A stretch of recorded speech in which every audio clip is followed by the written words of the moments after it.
Gandang araw mga kapatid, Nox Gilad. Dito tayo ngayon sa SYM Bukawi Trans. Dahil nakita natin yung bagong nilabas na Keyway Icon 125i. Ito ang nasa likod natin. Kulay dilaw yung available dito. So nag-isa lang to. Pero marami siyang available colors. Meron niyang kulay black, merong kulay white, at ito nga kulay yellow. Meron din pala itong kulay red na variant. So, ayan, ikutan natin, alamin natin yung cash price and installment. Kaya stay tuned tayo mga kapatid.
Ito na yung bagong labas ng Keyway, yung Icon 125i.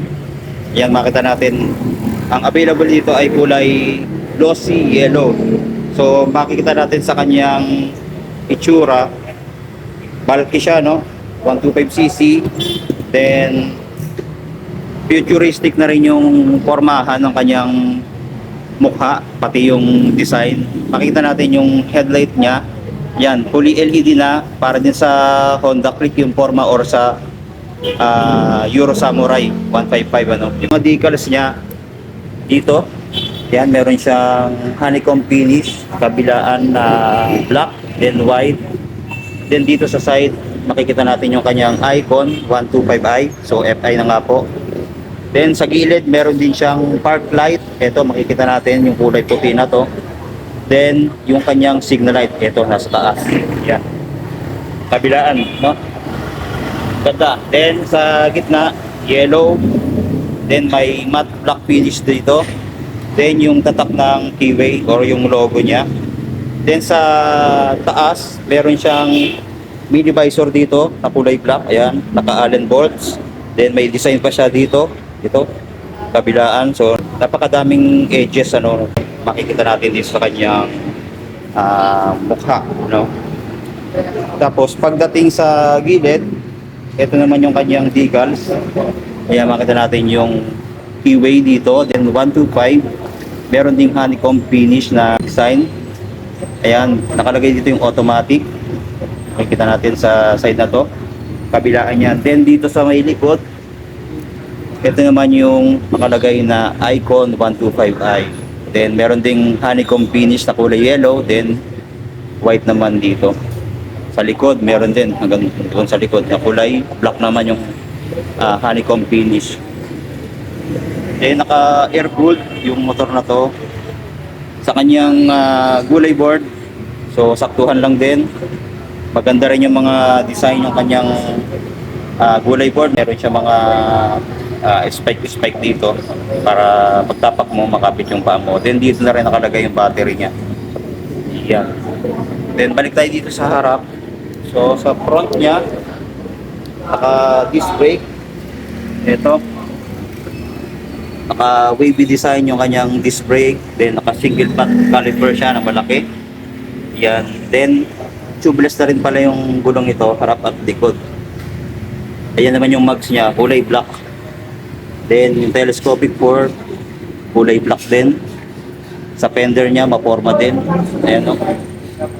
So all goods yung pagkakadesign dito sa Keyway Icon 125. So bali, meron tong 110. Ito na yung pinaka-kuya nung Icon 110. So napakaganda. Then dito sa side na to, andito yung kanyang panggilid. Ayan, meron siyang tatak ng keyway dito. Ayan, kulay silver, glossy. Yung kanyang airbox. Tapos may pagka carbon finish dito. Meron din siyang kickstarter. Ayan, for goods yan. Then yung cover ng kanyang panggilid, ayan, kulay black. Then yung tatak na keyway. Then center stand. Meron din pala tong full filter. Oh. Ayan. Then sa side stand, ordinary lang siya. Wala siyang side stand kill switch. Punta tayo dito sa likod. Ito yung kanagandahan dito. Meron na po siyang bracket, no, yung pinaka-stock niya, all goods na, hindi ka na bibili sa aftermarket. So kung bibilin mo to, may kamahalan din yung ganito, kaya malaking less na to sa pagkuha nyo ng motor, no, dahil meron na siyang available na bracket. Sa kanyang tail light, ito LED na rin yan. Yan, no, pinaka-ilaw niya sa gitna, yan. So napaka-futuristic ng design, napakalinis na lang ng tingnan dito. So wala nang mga iba-iba pang pakikita dito. Ito pala yung kanyang signal light. Ano, naka-separate pala yung signal light nito. Ayan, LED na rin yan, no? Then yung design dito, kaya ang ganda rin dito. May palikpik pa siya dito na carbon finish hanggang dito. Ayan, may ilaw din yan sa kanyang plate light. Ayan. Yung plate light niya, ayan, reflector sa likod, then sa side, sa may plate holder, meron din siyang reflector, kabilaan, ayan, oh. Tapos yung fender niya sa likod, napaka-forma din, oh. Pawig din sa Honda Click yung formahan, then malambot yung kanyang plastic, no? Then naka-drum brake yung preno natin dito sa likod, ayan. Then single shock, syempre. Small cc lang, karamihan talaga sa 125 ay single shock po yan. Then yung kanyang gulong, ito sa likod. So tingnan natin yung size. So kagandahan, cordial na yung ginamit. So sa size naman, ang size nito ay ito, 90 by 90 by 14 dito sa likod. Dito naman sa harap ay 80 by 90 by 14. Dito naman sa kabilang side, nakikita natin yung kanyang muffler. So, forma na din, naka-upright position. Meron din siyang heat guard. Ito na plastic, na kulay black. Yan, forma din. Then, yung kanyang dulo ng muffler, ito. Meron din siyang tire hugger sa loob. So, protected na yung pinakailalim. Hindi na masyadong madudumihan, ano? So, madali na siyang linisin. So, makita rin natin yung pinakailalim or yung pinaka malapit sa may throttle body niya. Yan, may cover din siya na goma. So all goods. Then sa kanyang footrest, ayan, flip alloy din to, kulay black lang, no? Ayan. So punta na tayo dito sa kanyang panel.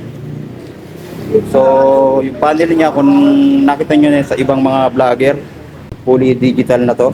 Ayan, makikita natin. Meron din siyang selection, yung set. Ayan, yung kanyang mode. Then sa mga switch, ito, meron siyang high and low, turn signal light switch. Meron din siyang hazard switch, busina. Then dito, meron siyang kill switch, kulay red. Then yung electric starter niya, no? So isang kagandahan dito, kahit 125cc siya, ay nakakiles na itong motor na to. Yan, oh. Ganda.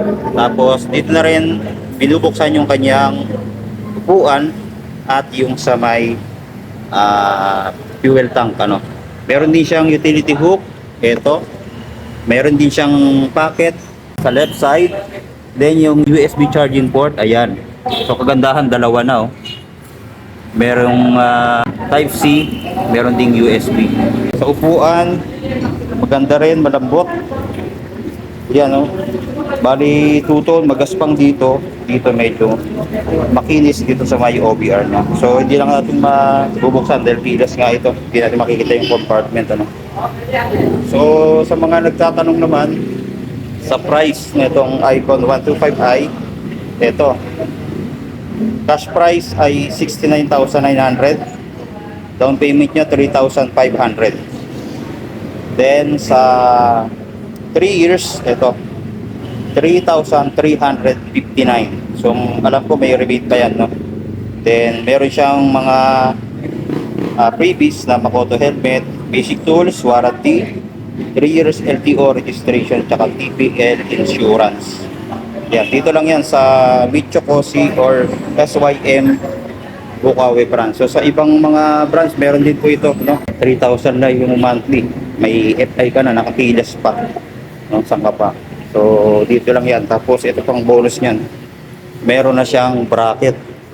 So mahal din yan pagka binili mo sa aftermarket. Ayun pa yung ibang available nila mga motor dito, ano? Euro EC125, yan. Tsaka yung Griffin 180. So check din natin yung price. So ganun pa rin mga kapatid, no? 108,900, 10,000 down payment, 4,808 ang monthly for 3 years. Ayan. So ayan po yung ating quick update dito sa SYM Bukawi branch. So punta na kayo at mag-inquire na dito kay Ma'am Marian Makapanas. So God bless and stay safe always.